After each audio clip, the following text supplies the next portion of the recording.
up, guys? It's me, DPX, reviewing today Shazam! Fury of the Gods. I really like the first Shazam movie, but the marketing for this one's kind of been a little lackluster, and kind of forgot this was coming out. But I was really excited, so what do I think? Well, let's get into it. But before we do that, you know what to do. Should I subscribe and hit the bell, leave a comment, or I will electrocute you. So Shazam! Fury of the Gods takes place a few years after the first movie, and I mean the first movie didn't do so well, but a lot of people liked it. I really enjoyed it. I feel like that's I feel like all I've heard people say about the movie is, you know, most people just liked it. I really loved it more than most people did. So if that's the case, then people generally loved it. But whatever. I really enjoyed it. I thought it was a nice little film. You know, nothing too crazy, but it was a joyous ride. And, you know, I think it's one of the better films in the DCEU. So I was really excited for this one. And while it's not as good as the first movie, I still think it is very solid. But the problem here is that it kind of misses some of the charm and some of the magic of the first one. Get some of the positives out of the way. Of course, Zachary Levi as Shazam. You know, you totally buy. Once again, this was a huge positive in the first movie, but you totally buy that he is this child that, you know, has powers and you totally buy that he's a teenager in an adult's body. You know what I mean? And he plays the role to perfection. Also, we got the villains. We got Helen Mirren and Lucy Liu as the villains here. And, you know, and they are really, really good. There are issues that I have with them that I'll get into in a bit. But, you know, their motives are made very clear. And the cool thing is, actually, they are, as far as I know, I believe they're kind of like original characters to this movie. So there's some flexibility there and some freedom to kind of write them however you like. But yeah, they definitely, I'll say, start off the movie as very menacing. And one of my issues is that throughout the movie, they kind of like flip-flop a lot, and it's a little weird with them. They kind of became less menacing. One of them, you know, stayed menacing, I'd say, throughout the whole movie, but the other one was a little weird. Similarly, Rachel Zegler's character, she's really good in the movie, but her character is also a little weird. Like, she has a nice little romance with Freddy.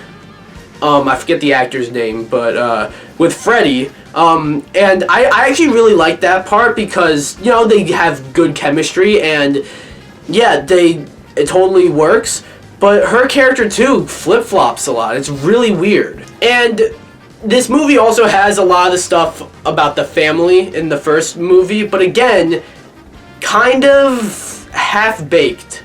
That's the best way I can describe this movie. It's fun, but half-baked. Because a lot of the stuff that was in the first movie is in this movie, but kind of less so. You know what I mean? I really like the family stuff in the first movie, and they have like this sort of plot about how, you know, Billy's getting older, maybe he's growing out of this foster home, but they don't really go anywhere with that. We also don't really see much of Billy, or really any of the other kids that much. We see a lot of Freddy as a kid, but yeah, that's really it. But especially, we don't see Billy that much. In the first movie, you get a bit of a balance, you know. You see a lot of Billy, and then you see a lot of Shazam, you know what I mean? This movie, it's mostly just Shazam. However, one thing I did like is you get this sort of, Shazam and all his foster siblings, they're all goofy characters, and you contrast that with the sisters, you know, and they're all very menacing, very serious, and that sounds like it shouldn't work. It sounds like a tonal issue, but it's not. That's kind of the point here. That's why they're kind of like a good foil for for Shazam and his foster siblings. So just with that, they actually become better villains. And although the action is a little generic, I really enjoyed it. I found myself enjoying this movie. I can't really be too harsh on it because it does have issues, you know. Like I said, a lot of the stuff that was from the first movie is back in this movie, but less so. You know, you get less of the family stuff. You get less of the, you know, the high school kid stuff. You get less of the heartfelt messages, you know. The humor is still there. The humor is good. I found myself laughing a lot. And yeah, I enjoyed the humor. I've heard people describe Shazam as like DC's attempt at Marvel humor, and no, I wouldn't. It's honestly, it's better than Marvel humor, you know. And for a while, I've actually defended the Marvel humor until recently, where it started to get really bad. You know, there's never a joke where it feels like there shouldn't be a joke. You know what I mean? They all feel perfectly, you know, timed. They feel like nothing competes with each other. You know, how in like Ant-Man and the Wasp: Quantumania, for example, you have Kang and MODOK in the same scene. They shouldn't even be in the same movie, let alone the same scene. You have nothing like that going on, although there is still a bit of a tonal issue.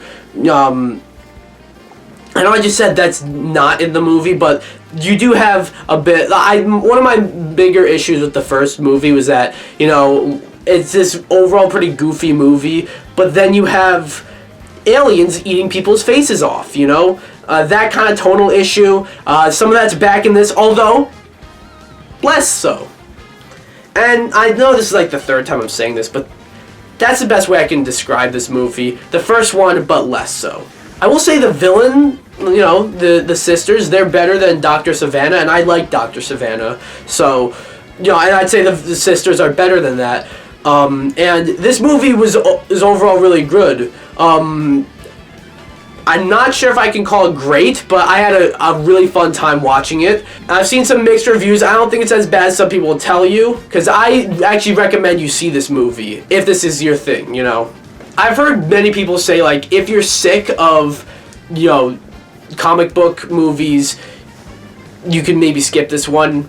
And I think I can agree with that. If you're sick of comic book movies, I think you could skip this one. But if you're not, if this is your thing, definitely give it a watch, because Shazam is it's a comic book movie that's unlike any other right now. You know what I mean? All of them are trying to be very, you know, ambitious, trying to be like, oh, the whole multiverse is falling apart.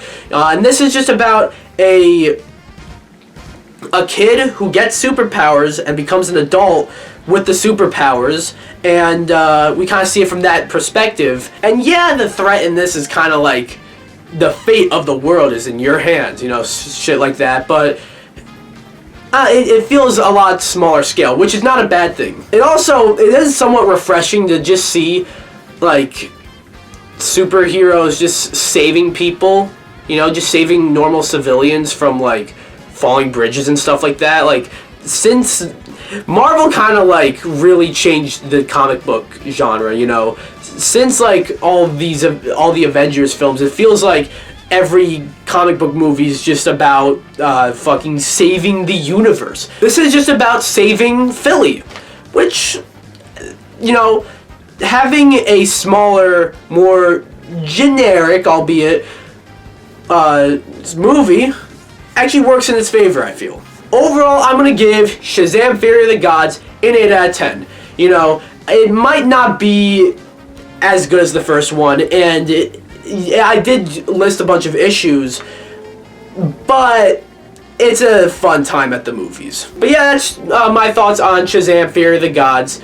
What do you guys think? Do you guys like the movie, not like the movie? Have you guys seen the movie? Have you not seen the movie? And if you haven't seen the movie, do you guys want to see the movie, not want to see the movie? Anything about the movie, let me know down below. Anyways, be sure to comment, subscribe, or I will electrocute you. Bye!